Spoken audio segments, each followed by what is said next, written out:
Vocês sempre me perguntam, né, que tipo de argumento ou quais argumentos que eu posso usar na minha redação do Enem. E aí, o que eu decidi fazer hoje para você? Decidi mostrar como seria feita uma escolha de argumentos, mas como prová-los através do mesmo autor, mesmo que sejam argumentos diferentes. Então você vai sair dessa aula de hoje conhecendo dois conceitos do mesmo autor em vieses que são diferentes, para que você possa também provar argumentos que são diferentes dentro da sua prova, combinado? O primeiro argumento que eu coloquei aqui é a negligência estatal. E o segundo argumento é a intolerância social. Bom, então, para pensarmos no tema Enem, a gente sempre tem que pensar que existe um problema de ordem social. Ou seja, existe algo que está acontecendo na nossa sociedade e essa sociedade tem organizações que a comandam. Então, a gente tem, por exemplo, né, o governo, depois a gente tem o Estado e depois a gente tem a própria população que se autorregula. Então, ou seja, existe dentro dessa sociedade uma organização para funcionar. Quando o Enem propõe um problema, ele está dizendo assim, olha, alguma coisa dessa organização social não tá batendo, né? Não tá dando certo, não tá se cristalizando, se concretizando. Normalmente, essa responsabilidade é do Estado ou, normalmente, essa responsabilidade é da população. Então, o que eu quero que vocês pensem aqui, né? Que para fazer um tema Enem, automaticamente, você tem que pôr na sua cabeça que você vai ter que culpar alguém de alguma coisa. E esse alguém pode ser quase sempre o Estado e quase sempre a sociedade. Dai, por que você não fala sempre, sempre, sempre? Porque eu não posso, né, afirmar para você algo tão abstrato assim. Mas eu vou te trazer provas de que deu para provar nos últimos anos negligência estatal e deu também para provar intolerância social. Então, por exemplo, o tema do ano passado, os desafios em valorizar as comunidades e povos tradicionais do Brasil. Por que é um desafio valorizar esses povos tradicionais? Porque o Estado não se posiciona em relação a eles. O Estado não cria, por exemplo, uma legislação, um projeto, uma instituição que faça com que eles sejam cuidados, esses povos, sendo que eles fazem parte da nossa sociedade. E além disso, há uma intolerância da própria sociedade para com os povos tradicionais. Então a gente não tem muito respeito. Nós, assim, uma comunidade com cultura eurocêntrica, um respeito com os hábitos indígenas, ribeirinhos, quilombolas. Então há uma intolerância por parte da sociedade. Essa intolerância, ela vem muito da falta de conhecimento sobre o funcionamento de ordem social desses povos. Então é importante perceber que no tema do ano passado dava para usar os dois argumentos. Vamos pegar o tema, né, do ano de 2020, por exemplo, os estigmas associados às doenças mentais no Brasil. No tema de 2020 também dava. Por quê? Quais são os estigmas associados às doenças mentais? Um primeiro estigma, um primeiro problema, um primeiro desafio, né, em enfrentar essa temática é o Estado ser negligente em relação a doenças como saúde mental, ou seja, não oferecer tratamentos e suporte adequado para as pessoas que vivenciam algum tipo de problema de saúde mental. E também uma intolerância social. Por quê? Porque muitas pessoas acham que é frescura, que doença mental não existe, que depressão não existe, né?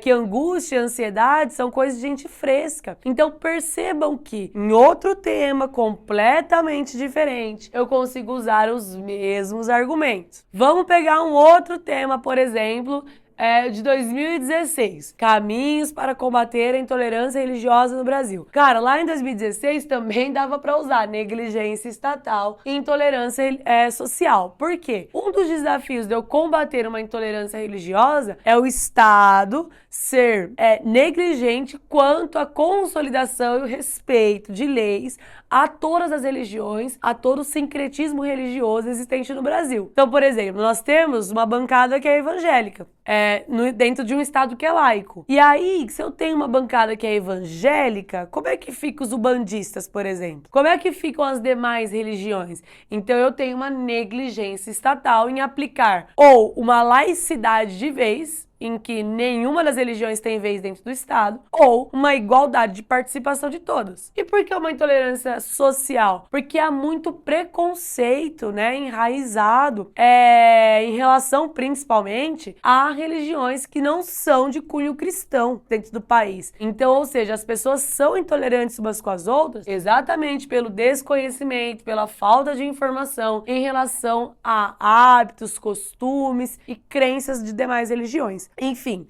Dessa maneira, eu consigo provar para você que é possível, sim, utilizar argumentos como negligência estatal e intolerância social em praticamente todos os temas, porque eles estão circundando dentro da mesma perspectiva, que é aquela inicial. Há um conflito nessa estruturação social e eu preciso descobrir onde está o conflito. Então eu tô pensando assim, olha, vamos estruturar essa sociedade. Eu tô pensando no governo, eu tô pensando no Estado e eu estou pensando na própria sociedade. Para existir um problema social, eu tenho um problema aqui ou um problema aqui sendo construído, solidificado. Então eu tenho uma responsabilidade. Aqui quando eu falo negligência estatal, é porque a minha argumentação fica mais palpável quando eu falo do Estado e não do governo. Mas eu tô entendendo isso aqui como uma coisa só e a sociedade como outra coisa. Então eu estou solidificando a minha argumentação a partir desses entraves sociais, beleza? Bom, então agora que eu já provei pra você que dá pra usar, dá pra fazer uma escolha de argumentos comum entre negligência estatal e intolerância social, eu vou provar que às vezes um mesmo autor, através de conceitos diferentes, ele consegue provar as duas coisas. Por quê? Porque eu sei que você tem medo de não ter repertório lá na hora. E o nosso grande lance aqui no curso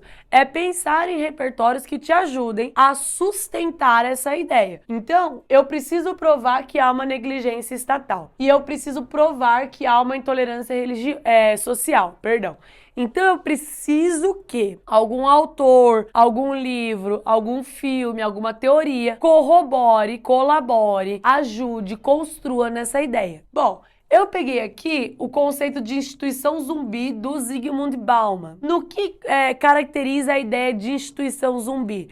Que o Bauman vai classificar como instituição zumbi. É uma instituição, ou seja, uma entidade, uma organização que não cumpre as suas funções por completo. Então isso é uma instituição zumbi. Ela existe, tá? Então a gente tá pegando aquele conceito bem maquiado do zumbi. Ele existe, mas ele não tem a sua função ou não cumpre a sua função por completo. Então é como se ele ocupasse um espaço de elefante branco ali, entende? Tá ali, mas não serve para nada por exatamente não cumprir as suas funções. Quando o Estado é negligente, ele está negligenciando alguma ação, alguma atitude que necessariamente é responsabilidade dele. Então você vai chamar o Estado de zumbi exatamente porque ele tá ali, né? Ele existem leis, existem regras, existem projetos, mas eles não são sabiamente aplicados, ou eles não funcionam de maneira sábia, tá? Eficaz. Isso é uma instituição zumbi. Provei meu primeiro argumento. Fim. E o outro conceito do Bauman é o sonho de pureza, tá num outro livro dele. E como que o sonho de pureza prova a intolerância social? O que é o sonho de pureza? É pensar que a sociedade moderna, ela vive dentro de um mal-estar, ou seja, ela vive dentro de conflitos que geram atritos entre ela, tá? Entre os membros dela, né, na verdade. Então esses atritos, eles são provocados por uma idealização, por um sonho, por algo que não é real. A sociedade idealiza um tipo de sociedade que não é verdadeiro, tá bom? Então está pautado em crenças que são individuais ou de grupos. Então seria dizer assim, olha, em relação, por exemplo, às doenças mentais, né, que é um tema que dá para usar esse argumento. Seria dizer que existe um grupo de pessoas que acreditam que a doença mental ela não existe, que ela é uma frescura. Então todo mundo que vem falar alguma coisa ou vem mostrar que a doença mental ela existe, essa pessoa é tida como impura, ela é tida como suja, ou seja, ela tá fora do lugar. Porque o sonho da pureza é que todas as pessoas sejam como eu acredito que elas sejam. Que todos os valores, todos os ideais sejam como eu penso que eles devem ser. Então a sociedade se pauta em algo que é completamente preconceituoso, algo que é completamente intolerante em relação ao outro. Por quê? Quando eu estou impondo que o outro seja como eu quero que ele seja, eu estou anulando a individualidade dele. Eu estou anulando características que fazem dele ele, entende? Que fazem daquela pessoa única dentro do centro social. Então,